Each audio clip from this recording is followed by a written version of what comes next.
നമ്മുടെ മലയാളത്തിന്റെ യുവനടനായിട്ടുള്ള ആസിഫ് അലിയെ മ്യൂസിക് ഡയറക്ടർ ആയിട്ടുള്ള പ്രശസ്തനായിട്ടുള്ള നമ്മുടെ രമേശ് നാരായണൻ എന്ന് പറയുന്ന വ്യക്തി അപമാനിച്ചു വിട്ടു. സ്റ്റേജിൽ നിന്ന് അപമാനിച്ചു വിട്ട വാർത്ത ഇപ്പോൾ സോഷ്യൽ മീഡിയയിൽ ട്രെൻഡായി കൊണ്ടിരിക്കുകയാണ്. വളരെയധികം ചർച്ച ചെയ്യപ്പെടുന്ന ഒരു വിഷയമായിട്ട് ഇത് മാറിക്കഴിഞ്ഞു. അപ്പോൾ ഇതിന്റെ സത്യാവസ്ഥ എന്താണെന്നുള്ളത് ഈ വീഡിയോ കണ്ടപ്പോഴും അതുപോലെ തന്നെ ഇന്റർവ്യൂസുമായിട്ടുള്ള കാര്യങ്ങളൊക്കെ മുഴുവനായിട്ട് കണ്ടതിന് ശേഷം എൻ്റെ ഭാഗത്ത് നിന്ന് എനിക്ക് തോന്നിയിട്ടുള്ള കാര്യം എന്താണെന്ന് നിങ്ങളുമായിട്ട് ഞാൻ ഷെയർ ചെയ്യണം.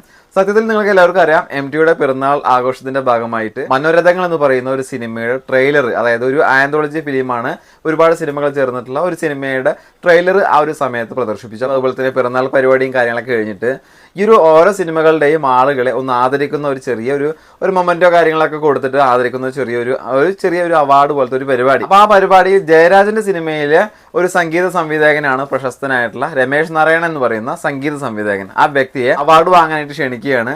അപ്പോൾ അത് കൊടുക്കാൻ വേണ്ടിയിട്ട് ആസിഫ് അലിയാണ് അവിടെ നിയോഗിച്ചിട്ടുള്ളത്. അപ്പോൾ ആസിഫ് അലി അവാർഡ് കൊടുക്കുന്നു. ആളത് ഒരു മൈൻഡും ചെയ്യാതെ വാങ്ങിയിട്ട് വേറൊരു ആളെ ആംഗ്യം കാണിച്ചിട്ട് വിളിച്ചു വരുത്തുന്നു. അതാണ് നമ്മുടെ ജയരാജിനെ വിളിച്ചു വരുത്തിയിട്ട് അദ്ദേഹത്തിന്റെ കയ്യിൽ നിന്ന് ഒരു അവാർഡും കാര്യങ്ങളും വാങ്ങുന്നു. അപ്പോൾ നമ്മൾ സ്വാഭാവികമായിട്ട് ഈ ഒരു വീഡിയോ കാണുമ്പോൾ മനസ്സിലാവും, ആസിഫ് അലിയെ അപമാനിച്ചിട്ട് ജയരാജിന്റെ കയ്യിൽ നിന്ന് ഇദ്ദേഹം ഒരു അവാർഡ് വാങ്ങി അല്ലെങ്കിൽ ഒരു മൊമെന്റോ കാര്യങ്ങളും കൈമാറി എന്നുള്ളതാണ് നമുക്ക് കാണാൻ പറ്റുന്നത്. ആ ഒരു വീഡിയോ കണ്ട ആളുകളൊക്കെ എന്തായാലും രമേശ് നാരായണന്റെ ഭാഗത്ത് തെറ്റുണ്ട് എന്ന് തന്നെയാണ് പറയുക.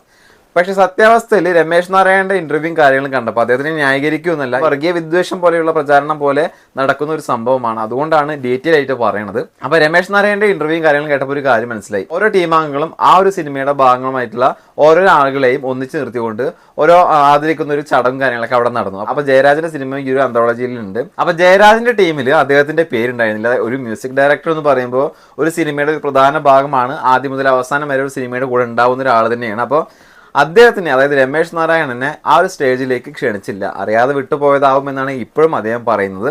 അപ്പോൾ അതെന്താണെന്നുള്ളത് അദ്ദേഹത്തിന് ഒരു വിഷമമായി. അതെന്താണ് എന്ന് അറിയാനുള്ള വിഷമം, അതുപോലെ തന്നെ അങ്ങനെ ഒരു ടീമിൽ ഉൾപ്പെടുത്താതെ സ്റ്റേജിൽ നിന്ന് മാറ്റി നിർത്തിയ ഒരു സംഭവം അയാളുടെ മനസ്സിന് സ്വാഭാവികമായിട്ട് ഒരു വിഷമം ഉണ്ടാക്കി. അപ്പോൾ പിന്നീട് അത് സംഘാടകരെ അറിയുകയും അതിനുശേഷം എന്തായാലും ഇദ്ദേഹത്തിനും കൂടി ചെറിയൊരു ഉപഹാരം കൊടുക്കണമെന്ന് തോന്നുകയും അദ്ദേഹത്തിന് ആ ഒരു കാര്യങ്ങളൊക്കെ കൈമാറാൻ വേണ്ടിയിട്ട് ആസിഫ് അലിയെ നിയോഗിക്കുന്നു. അദ്ദേഹത്തിന് വിളിക്കുന്നു. അദ്ദേഹം വരുമ്പോൾ അദ്ദേഹം അത് വേണ്ട, അല്ലെങ്കിൽ മൈൻഡ് ചെയ്യാതെ, ആസിഫ് അലിയെ ഒരു തരത്തിലും മൈൻഡ് ചെയ്യാതെ അത് ജയരാജനെ വിളിച്ചു വരുത്തി ജയരാജന്റെ കയ്യിൽ അത് കൊടുത്തിട്ട് വീണ്ടും അദ്ദേഹത്തിന്റെ കയ്യിൽ നിന്ന് അത് ഏറ്റുവാങ്ങുമ്പോൾ അതിന്റെ ഒരു ലക്ഷ്യം എന്ന് പറയുന്നത് തന്നെ ആ ടീമിൽ ഉൾപ്പെടുത്താത്ത സിനിമയുടെ സംവിധായകനായിട്ടുള്ള ജയരാജിനെ കൊണ്ട് തന്നെ വാങ്ങണം, അല്ലെങ്കിൽ ജയരാജിന്റെ കയ്യിൽ നിന്ന് തന്നെ അദ്ദേഹത്തിന് വാങ്ങണം എന്നുള്ള വാശി അവിടെ കാണിച്ചിട്ടുണ്ട്. അല്ലാതെ ആസിഫ് അലിയോട് ഒരു വ്യക്തിപരമായിട്ട് ഒരു വൈരാഗ്യമോ ഒരു ദേഷ്യമോ ഉള്ളതായിട്ട് അദ്ദേഹത്തിന്റെ ഇന്റർവ്യൂസിലും മറ്റുള്ള കാര്യങ്ങളിലും കാണാൻ സാധിക്കുന്നില്ല. ചെയ്തു തെറ്റാണെന്ന് ഉത്തമ ബോധ്യമുണ്ട്.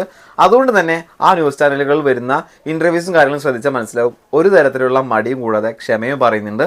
അദ്ദേഹത്തിന്റെ മനസ്സിൽ എന്തെങ്കിലും തരത്തിലുള്ള ഒരു വിഷമം ഉണ്ടായിട്ടുണ്ടെങ്കിൽ അതിനും ക്ഷമ ചോദിക്കാൻ ആൾ തയ്യാറാണ്. അപ്പോൾ ഇത് വേറൊരു രീതിയിലും ആളുകൾ കൊണ്ടുപോകുന്നുണ്ട്, വളച്ചൊടിച്ച് പല രീതിയിൽ കൊണ്ടുപോകുന്നുണ്ട്. അതിനൊന്നും ആവശ്യമില്ല.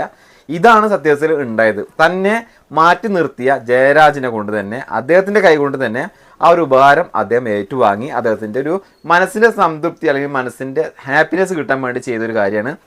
ഇവിടെ ആസിഫ് അലിക്ക് ഉണ്ടായ അതേ വിഷമം ആൾക്ക് അതിന് മുന്നേ ആ ഒരു സ്റ്റേജിന്റെ ഭാഗത്ത് നിന്ന് ഉണ്ടായിട്ടുണ്ട്. പക്ഷെ അദ്ദേഹത്തിന് കിട്ടിയ അതേ അപമാനം ആസിഫ് അലിക്കും ആ ഒരു സന്ദർഭത്തിൽ നേരിടേണ്ടി വന്നു എന്നുള്ളത് ഒരു സത്യം തന്നെയാണ്. അതിന് അദ്ദേഹം ക്ഷമ പറയാൻ തയ്യാറാണ്. ക്ഷമ പറഞ്ഞിട്ടുണ്ട്. എത്രയോ ചാനലുകൾ മുന്നിൽ വന്നിട്ട് ക്ഷമ പറഞ്ഞിട്ടുണ്ട്. ഫോൺ വിളിച്ചിട്ട് ക്ഷമ പറയാനും ആൾ തയ്യാറുമാണ്. വലിയൊരു പ്രശ്നമാക്കേണ്ട യാതൊരു കാര്യവുമില്ല.